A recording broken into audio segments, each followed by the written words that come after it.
Fox 5 and Hot 97 present Street Soldiers with Lisa Evers. I'm so glad you're joining us for this episode of Street Soldiers on hip-hop icons gone too soon. The passing of one of our favorite stars can feel like the loss of an extended family member because their music is intertwined with our memories. So to lose 3 in 2 weeks, DMX, Black Rob, and Shock G can feel overwhelming at times. We want you to know you're not alone. Hundreds of Rough Riders and thousands of fans turned out to pay tribute to DMX at the Barclays Center, while millions more watched live around the world. The death of Earl DMX Simmons from catastrophic cardiac arrest at the age of 50 stunned nearly everyone, coming as it did at a time when his life, both personally and professionally, was going in a positive direction. Just over a week later, 52-year-old rapper Robert Black Rob Ross lost his battle for life after years of severe, serious illnesses. Still reeling from these losses 5 days later, the body of 57-year-old Gregory Shock G. Jacobs, famous for Digital Underground's hit The Humpty Dance, was found in a Tampa hotel room. We have to celebrate them and celebrate their genius, celebrate their contributions, and really look at their lives as lives that are worth examining. You know, each one of these individuals was special. Each one of them was a genius in their own way. They were all beloved. Black Rob began as a bad boy artist from Harlem. His hit song, Whoa, from 2000, is still a club anthem to this day. Like DMX, he was in group homes and on the streets as a youth. And in recent years, he made a living touring, but the pandemic shutdown and his frail health ended his income stream. Tragically, he passed away in a hospital bed without a home, just as friends were putting together an ongoing fund for his housing and health treatments. Black Rob, for me, was always like the homie around the way. That simple. He always talked about the neighborhood and what was happening in the neighborhood. He was like our mayor. Shock G skyrocketed to fame with Digital Underground's fun hit Humpty Dance, ever having Tupac Shakur begin his career with the group as a backup dancer. His manager says he battled substance abuse issues most of his life. The cause of his death is not believed to be criminal. To feel sad is normal, since these artists are like members of our extended family, says Dr. Jeff Gardier. All of these gentlemen were music icons. Not only was their music and their artistry absolutely incredible, but they meant something to us personally. We have many memories, many things that we've gone through in our lives. One of the best ways to celebrate their lives is through the legacy of their music. Let's get into this more with our panel. Joining me is Dr. Jeff Gardier. He's a clinical psychologist and professor at Touro College of Osteopathic Medicine. Dr. Jeff, thanks so much for being with us. Always a pleasure. We appreciate it. Also joining us is Chuck Creekmer. He's the CEO and co-founder of allhiphop.com. Chuck, thanks for being with us. Thanks for having me. Thank you. Also with us is DJ Enough, Hot 97 DJ, mix show coordinator, legendary music producer, was Biggie's tour DJ when he was on tour, and been involved in many other artists and projects, and way too modest for his own good. There you go. Hey guys, good to have you. My brother, DJ Enough. Chuck, I want to start with you on this because you're in communication with people and you're following on allhiphop.com from all over the world. What kinds of things have you been seeing and hearing? Well, you know, we've been hearing a lot, you know, just in the background, there's a lot of chatter about honestly how people passed away, what went wrong, what happened. A lot of that stuff remains off the record, obviously for reasons why it's not confirmed, number two. And also, I think it's out of respect for the deceased. I think we want to honor these guys properly, and that's the main thing. But on the front end, I think there's a lot of positivity, and I think a lot of learning that we can get from these unfortunate tragedies. Enough. A lot of people, you know, the music that they all gave us, the entertainment, a lot of us tie certain moments in our lives or experiences or, you know, things that were happening at that point to the various songs, to the music, to them coming out and entertaining us and providing us with this. And a lot of people were saddened because it's like with Black Rob, you know, especially there were these, he was homeless at the end of his, the end of his life. He's making a plea on GoFundMe for help, and the day before he died, I had gotten a call. people around him, Jaheim and some of his crew, they were they were actually in the process with a lawyer of setting up an ongoing trust fund for him to get him stabilized, healthy, and housed. So I think that really plays a role on people. But when you see that narrative, is that the exception in hip hop, or is that the more the rule? It's not the exception, but I think we sometimes forget our icons are human beings, and we have everyday problems just like everybody else. And sometimes in hip hop, we want to always look the best with our bling, with our cars, with the music, the girls, and everything. And that's the image sometimes we portray in hip hop. But it's not always that. It's sometimes the everyday struggles that we go through that these actual icons actually help everybody else get through. Is just, it's real life stuff. It's just real life stuff, So whatever Black Rob and DMX were going through, and Shock G, it's just sad because, like this episode says, they're gone way too early, way too early, right? Because they're already, like, all three of them right. 50 or in their early 50s, and then going at a stage in their lives where they were kind of redesigning. Okay, what's this next chapter going to be?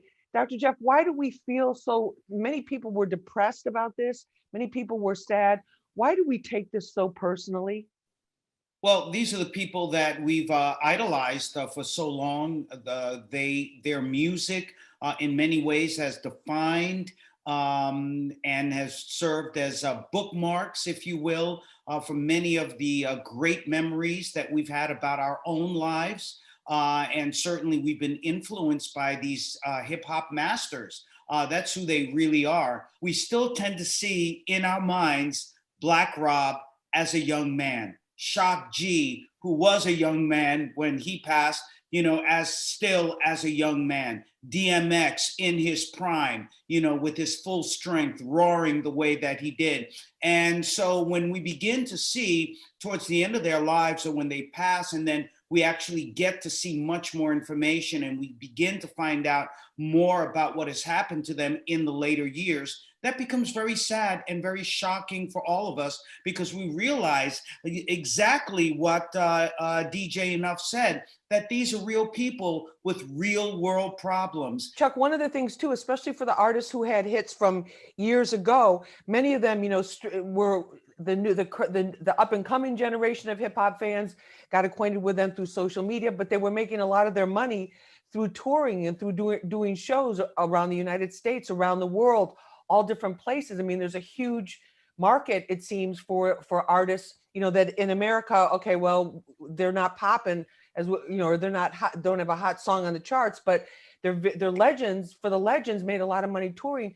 And also, during the pandemic, with everything shut down, they couldn't do shows.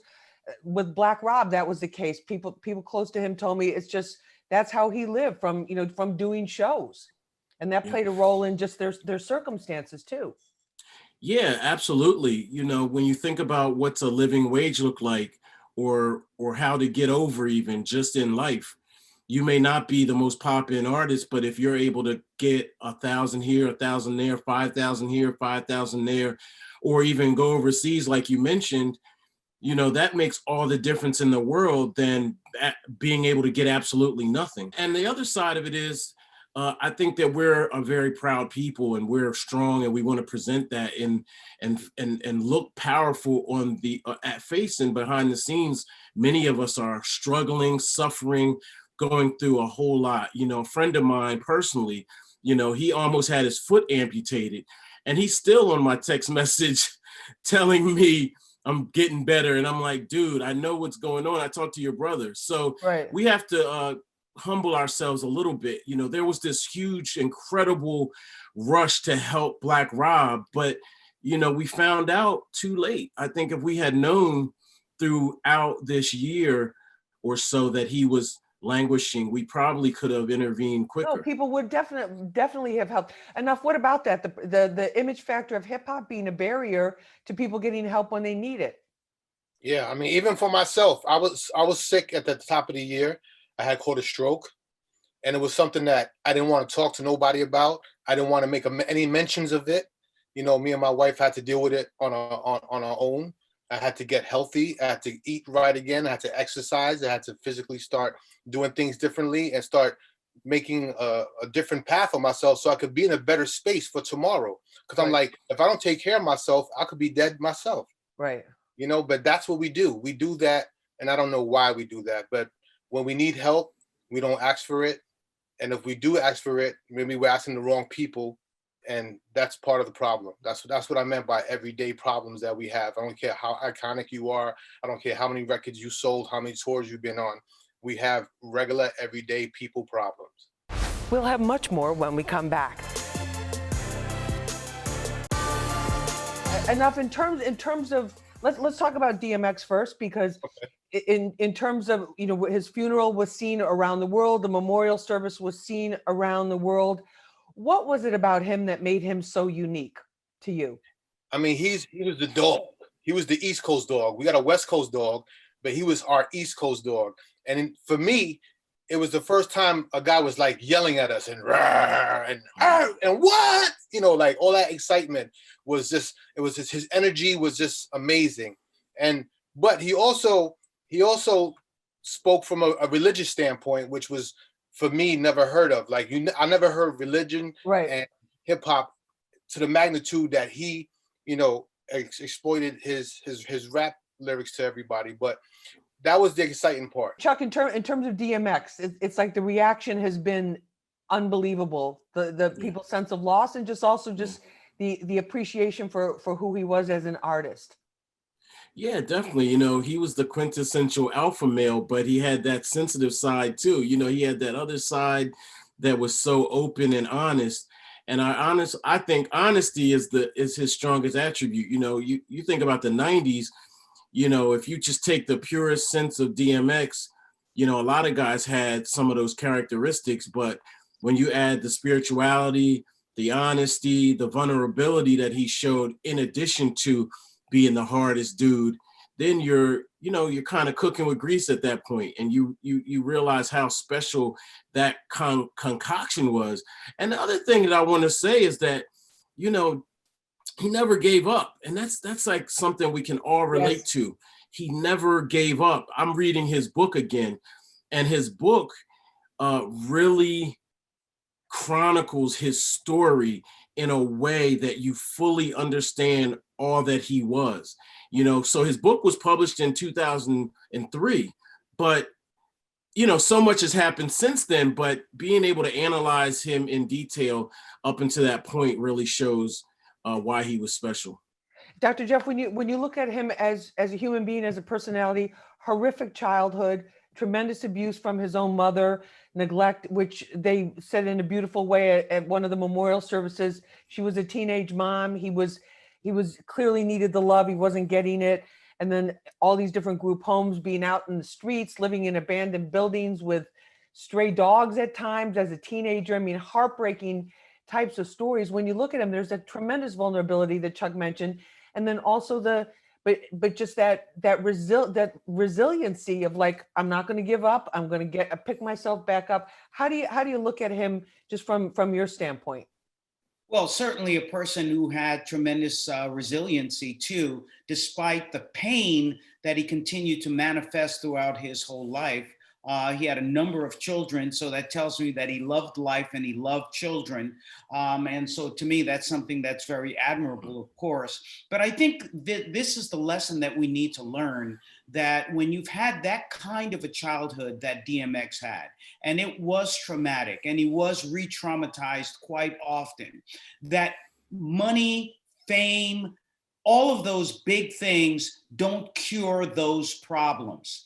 Unless you get the proper help, unless you're in therapy, unless you have the right people around you all the time, no matter how high you go, eventually you're going to be pulled back down by the gravity of those psychological issues and the traumas, and you are going to crash and burn. And that's what ended up happening with him. So if nothing else, out of tribute to DMX, let's get to all of our other hip hop stars who are having psychological issues. We all know about them, but we don't talk about them. We want to respect these individuals. We don't want to put, rumors out there, but we know that they're suffering. We know that they're crying. We know that they're in emotional pain. Let's get them the help right now while they're still alive. Enough. What do you think we can learn, like in terms of these legends that we've lost, and also the way that they live their lives or the way their lives played out? It's like, what do we need to take away from all this? I think we just got to do better for ourselves. And we're talking about all across the board: health, wealth, family, friends. Offline, Jeff mentioned that we all need either a godmother or a godfather to sometimes give us that advice that we might need to help us just go into the right space, whether it's investing financially, whether it's investing in your health financially, spiritually. All these things is what we need to continue to move forward so we could be in a better space as a human race. And on top of that, we could be better hip hoppers for the future.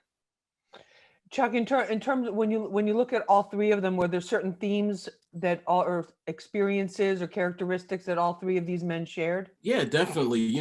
There's something we don't really talk about is that we celebrate dysfunction a lot in hip hop. And I would like to normalize wellness, and really normalize getting better and normalize seeing people evolve and grow and do better, get better. And I think the common thread is that they were suffering. They were all suffering in one way or another for many, many years. And we know this now. And so we have to normalize eating good and things like that, but not when we're older, when we're younger, because we're seeing that this lifestyle that we, indulged in is now paying dividends as we age. And I would just love to see us be cool with not drinking, be cool with not smoking, be cool with eating vegetables and eating right, and passing that on to our children. And just taking those kind of changes. Dr. Jeff, in terms of, we look at them and then people go, oh, well, you know what? I'm doing that too. I gotta watch out. Or also too, they look at, that they were so big when they were in their 20s, and then now in their 50s, it's kind of like all of these problems are coming to a head. Well, it's about it's not running the sprint, right? It really is about running the marathon. Absolutely. And making sure that, exactly as Chuck said, exactly what Enough said, take care of ourselves financially, take care of ourselves spiritually, emotionally, physically. It's about the long game here. But I think if nothing else that we can learn from them is that, life is to be celebrated. Life is to be lived. We talk about mindfulness. We talk about gratitude. And we need to enjoy just little pleasures of life. Sometimes are the biggest thing if we can have some stability. The super highs are great, but eventually we get tired and we end up with the super low. So we have to find that middle ground to be able to survive in a way that we find balance in our lives. And that's something perhaps they didn't have, but we owe it to them. We owe it to their memories. We owe it to their greatness and everything they brought us, to learn from their words, to learn about the importance of dealing with our demons, and more than anything else, to take care of ourselves and to love ourselves. Enough a sense that some people have of like, wow, that could have been me, or that could have been, somebody I love, or my husband, or my man, or my brother, uncle, father, son. I was definitely there. There's a bunch of times where you hit rock bottom. I'll tell some personal stories about myself. I caught a stroke in the top of 2020. So I was down for a minute, and really down and out. But, I was lucky enough to get back. I lost some weight. I did some exercising, and I had to spiritually try to find myself to get myself back into the space that I needed to be so I could continue on. But, sometimes we don't realize, like growing up, that the foods we eat, the things that are around us are killing us. No, your mom gave you food that was killing you. Your dad gave you food that was killing you, because they didn't know either.